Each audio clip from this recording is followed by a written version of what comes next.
Nagaa Waaqayyo isiniif haa baay'atu kabajamuuf jaallatamu obboloota koo hordoftoonnii fi kabajamtoonni YouTube chaanaalii Asteer Tuub MN baga nagaan dhuftanii isiniin jechuun jaalladha. Egaa warri maatii koon taanii asumaan chaanaalii kana subscribe gochuudhaan warri maatii taatan immoo ላይክ ሼር gochuudhaan yaada keessaniin ኮሜንቲን ወካው ነው ጀጀበሳ ሰላም ጤና ይስጥልኝ እንኳን በሰላም ወደ አስቴር ቱብ ቻናል እንኳን በሰላም መጣችሁ ሰላማችሁ ባላችሁበት ቦታ ብዝት ይበልላችሁ እግዚአብሔር ባላችሁበት ቦታ ይጠብቃችሁ ይላችኋለሁ ውድ ወገኖቼ ለዚህ ቻናል አዲስ ከሆናችሁ ሰብስክራይብ ያደረጋችሁ ቤተሰብ ሆኑ ተቀላቀሉ ነበር የሆናችሁ ደግሞ ሼር ላይ ኮሜንት በሐሳባችሁ ኮሜንታችሁ በኮሜንት ግለጹልኝ አበረታቱን ይላችኋለሁ። እንግዲህ ዛሬ ምን ይዘሽ መጥተሽ አስቴር ብላችሁ ብትጠይቁኝ ዛሬ ስለ ዋንትያ እንግዲህ ብዙ ሰው ስለ ዋንትያ አውርቶ አልፎበታል። አሁን ትንሽ በረድ ብለዋል ቀዝቀዝ ብለዋልና እኔ ደግሞ ቀዝቀዝ ባለ ሁኔታ ጊዜ ሲያገኝ አንዳንድ ነገሮች ሳዳምጣለሁ ማለት ነውና ያው ነገሩ ቶሎ ነው የሚገባ። ስለዚህ ከዋንትያ አንዳንድ ነገር ልናገር ነው የፈለኩት ማለት ነው። እኔ ስለ እውነት ማለት እኔ ለዚች ልጅ ምንም አልፈርድም። እኔ አንደበት የለኝም የሚፈርድባት ማለት ነው። ግን ዋንትያ ለምንድነው ዋንትያ አገባች ወይስ ለምንድነው? በፊትም ዋንትያ አገባች ብሎ ሲወራጭ ስነበርም ያው ሚዲያ ስለሆነ ነው እንጂ ምንም ውስጤ አላመንም። ሲጀመር ደግሞ እቺ እንኳን አይደለም ዋንትያ እኛ አረብ ሀገር ወመተን የምንሰራ ያለ ነው። እውነት ለመናገር እዚህ ሀገር አግብታ ልጅ ወልዳ ምናምን ገና እንደ ልጅ ሆና ትጫወታለች ማለት ነው። እና ያው ዋንትያ እንደምታውቁ በጣም ልጅ ናት። ያው እንግዲህ የሴት እድል እንግዲህ ምን ታደርጋለሽ? አቢሶ ደግሞ የኛ ሀገር ህግ በጣም በቃ እኔ እንጃ በጣም ልቅ የሆነ እንደዚህ አይነት አብሮ መሄድ መኖር ምናምን በቃ እኔ እንጃ ይከብዳል። የእውነቴን ነው የምላችሁ በጣም እኔ ያስፈራኛል። እግዚአብሔር እንግዲህ እኛንም ሁላችንም ይጠብቀኝ ይላሉ። ስለ ዋንትያ አንዳንድ ነገር ልናገር ነው የመጣሁት። ያው ሚዲያ በሚያወራ ሰው ሆነች ደግሞ የምትረጂ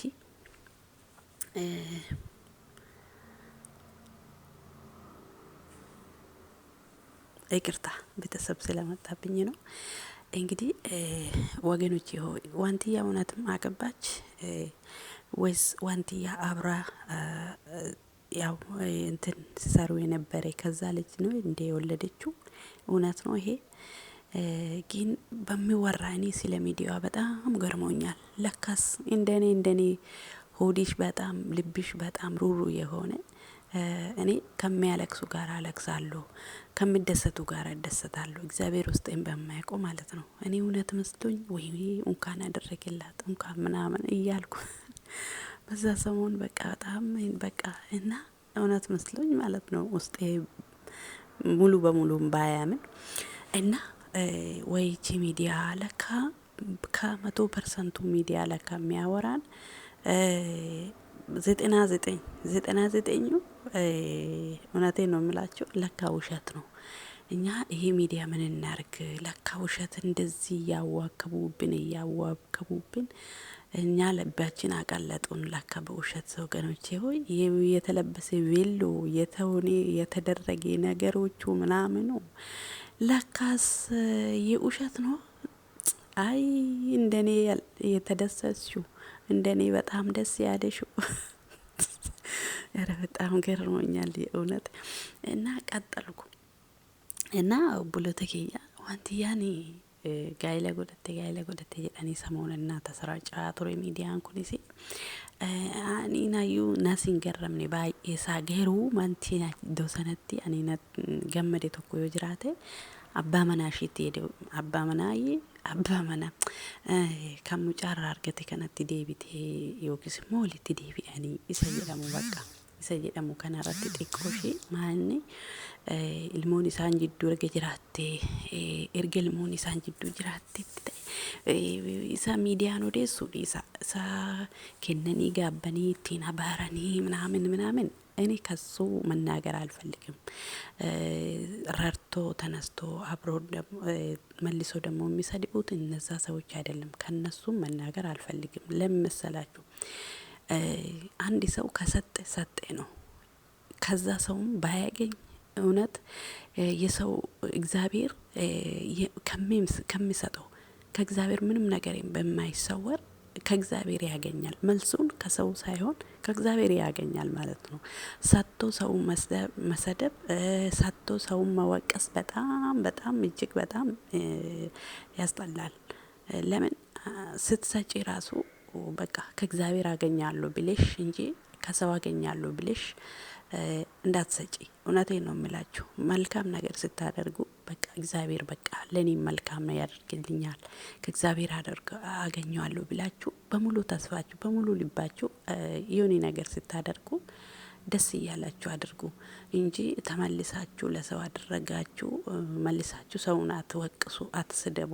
ይሄ በጣም የሚያስጠላ ነገር ነውና እና ብዙ ሰዎች ዋንትያን ስለረዱ ሲሰድቧት ሞራሏን ሲሰብሯት ኢቭን የቲክቶክን አካውንት ሲያቃጥሉባት ነበሩ ማለት ነውና ብዙም እኔ ሚዲያም ባልከታተልም ያው ጊዜ የለኝም።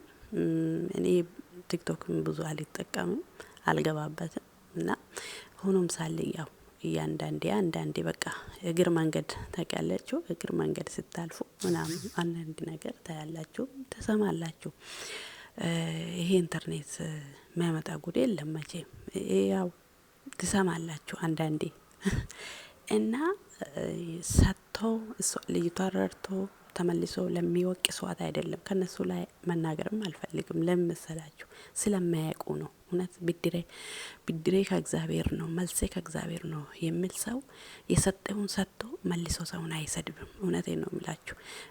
ቢያንስ እኮ አይምሮቹ ያርፋል። በቃ ለተቸገረ ሰው ስትረዱ፣ ለተራቤ ሰው ስታበሉ አይምሮቹ እኮ እረፍት ያገኛል። እውነቴን ነው እና ወደ ርዕሴና ወደ መጣሁበት እየመጣሁ ነው እና ዋንትያን ሀተኡዩ መሌ ጋይለ ጎደቴ ጀደሜ ሰሞና ተሰራጫማ ቱሬ ሀተኡዩ መሌ ዋንትያ ለካስ ጋይለን ጎደኔ ለካ ጆሌን ሁንዱምቱ ኑቲ ሚዲያን ኩን ቢሉ ቀለበቲ ጎደቴ ቢሉ ጋይለ ጎደቴ ጀኔ ጋፋ ኑት harka rukutaa ሁሉ ዋው ጀኔ ያቺ ቡኔ harka rukutaa ሁሉ ሁመኒ ለካ ኑረት ብራንኪ ኑረት ሙዲ ቀበቴ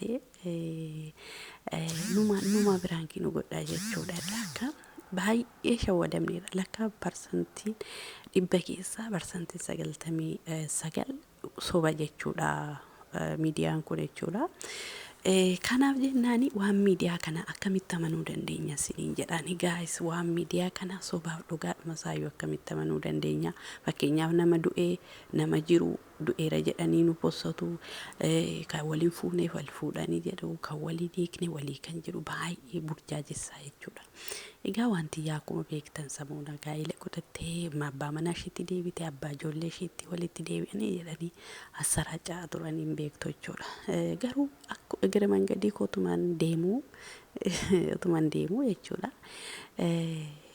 ማሊን አገይሬ እኛኮ ቬሎ እንትን ማስተዋወቃ ነው የሰራን እንጂ ጀዴ ሙጫኒ ሪያሽ ሰከንታኔ ሙጫኒን ንሺ ወጅኒን ማስተዋወቃ ቬሎ ጀትኩንስ ለካባ መናሽ ወኪስሞ ሪያሽስ ሚቲ ዴቢኢቲሞ ቬሎ አስተዋወቁዳፊ መሌ ፕሮሞሽን ቬሎ ጀቹዳፊ መሌ ሙጫን ኦማዩ ወከ ወልራን ቀምኔ ሙጫን ሞ አከሽራን አልችኔ ወኪስሞ ልሞ አከሽራን ቀምኔ ወሊት ድፈኛ ከራከሚ ወካይን ቀምኔ ዱበቴ ቹላ ሙጫን ሺ ወጅን ጅሩ kan baay'ee nama ajaa'ibu.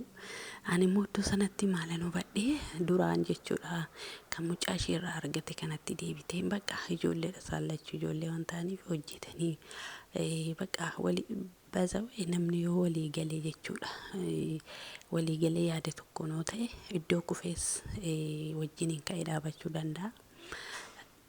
Jabaatee waliin guddachuu danda'a jechuudha.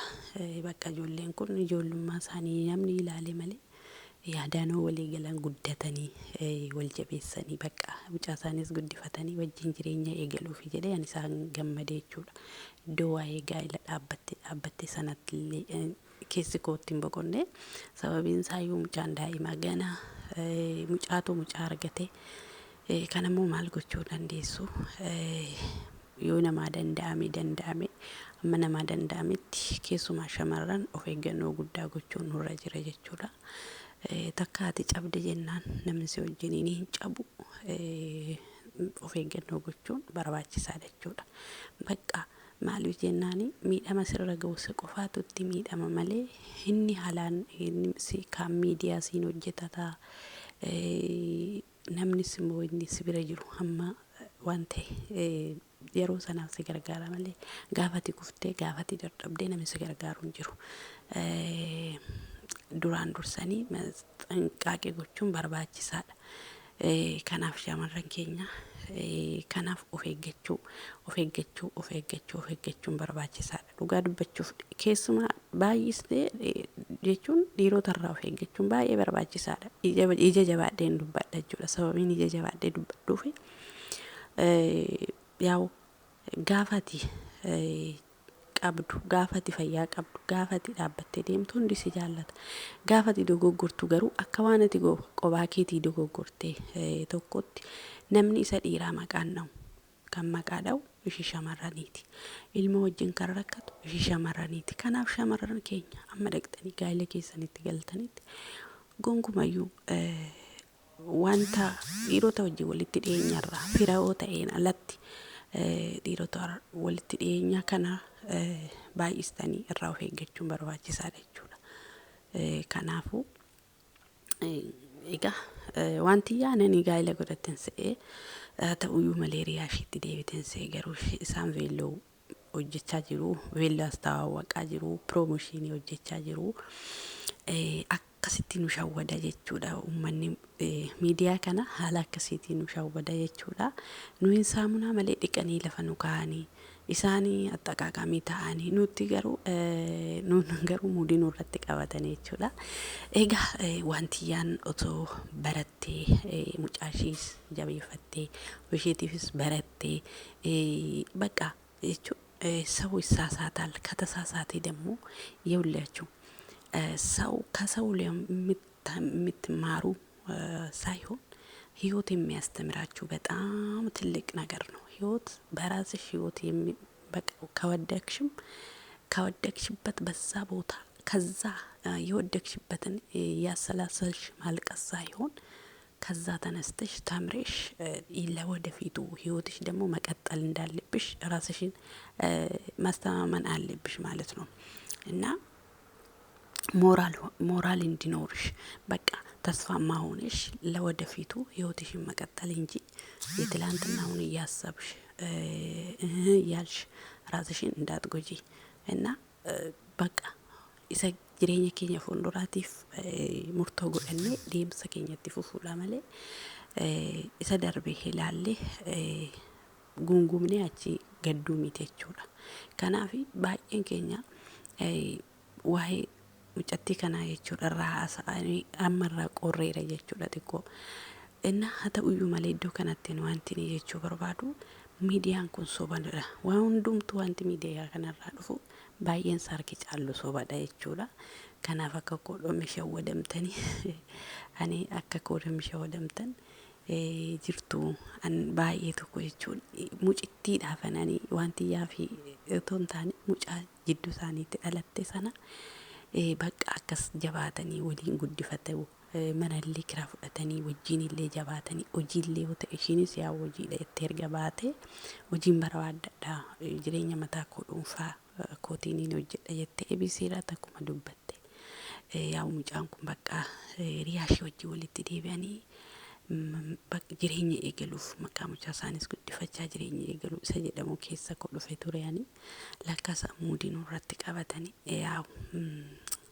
kanaafuu maa jechuu miti yaa waaqayyoo mucattii kanaafis guddinaa kennu wanti yaas immoo waaqni ganamaan yaa mucaa argatee waan ta'eef waaqayyoodhuma ishee bareechuu garuu miidiyaan kanarraan wanti baradhe tokko jiraata harki caalusaa soba jechuudha soba miidiyaan kun harki caalusaa soba jechuudha ani baay'ee gammadee fiin ture egaa maali gaa'ela ishee caalatti maqaa hiriyaashii sanaan walitti deebi'uu isaanii mucaa isaanii guddifachuutti jedhe baay'een isaa lakkaanuu shawwadee mudii nurratti qabate innaa kana mamnee kan dhiisnu yoo wallaallee waan miidiyaa kana kanuma hamannee kan dhiisnu yoo wallaallee isiniin jedha gaa'isooche kanaaf obboloota kiyya mucaan kun daa'imaa gana ijoolleedha barattee iddoo guddaa gahuu dandeessi akka argaa jirtan ijoollee godaanaarraa kan qabdurraa gargaaraa laachaa jirti.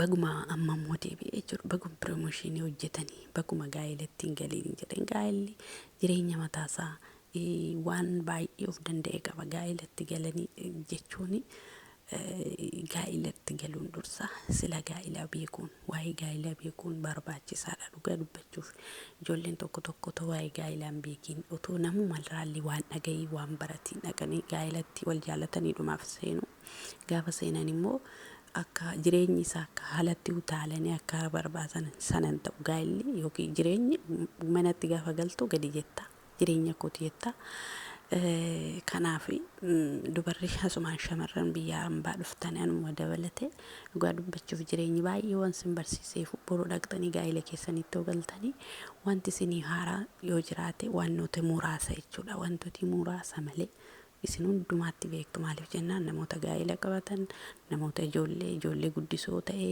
gaa'ela yoo ta'e namoota gaa'ela qabatan biratti jireenya argitaniitu waan hundumaa kanaaf jennaanii wanti yaannu shawwaddeetti jechuudha. Baguma piroomooshinii ta'ee isiniin jedha egaa waa'ee wanti yaarratti kana haasa'uuf waan nagarrameef samuuna dubbadheenis wanti miidiyaa kanarraa baay'een isaanuu soba jechuudha. kanaaf egaa baguma iyyuu soba ta'e isiniin jedha maaliif mucaa kana waaqni guddisee baramsa soo ta'e hojiitti soo ta'e waaqayyo akka ishee milkeessuu hundi keessaa nu bakka jirtanitti waaqayyo ishee haa guddisu jedha isiniin jechuun barbaada. Miidiyaa kana immoo baay'een keenya akkatti shawwadamne isiniin jedha yaada qabu asuma irratti hin xumuran isiniin jechuu barbaada. Yaada biraa qabannee amma walitti deebinu turtan keessan olii waan ta'eef ulfaadhaa kabajamaa.